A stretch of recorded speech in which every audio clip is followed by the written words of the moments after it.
৭২-এর সংবিধান হলো আমাদের সেই 71-এর মুক্তিযুদ্ধ ভিত্তিক বেস করে যে সংবিধানটা হয়েছিল। আর বর্তমানে ২৪-এর একটা গণভোটের মাধ্যমে যে ২৪-এর যে পরিবর্তন বা সংস্কার যেটা, ২টা একটু সাংঘর্ষিক বিষয় হিসেবে দাঁড়ায় আছে এখন।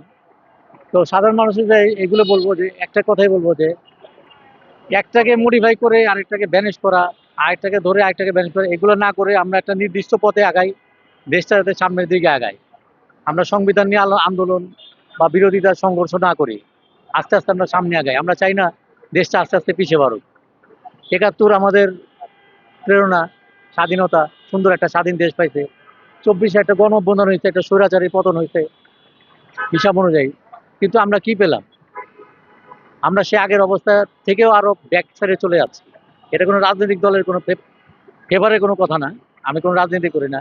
কিন্তু আমরা সাধারণ মানুষের মানে পক্ষ হিসেবে বলতেছি যে আমরা সংবিধান নিয়ে কাদা ছোড়াছুড়ি না করে আমরা সাধারণ মানুষ এটাই চাই যে দেশটা ভালো থাকুক, সামনের দিকে আগাক, মালয়েশিয়া সিঙ্গাপুর এরকম আগাক।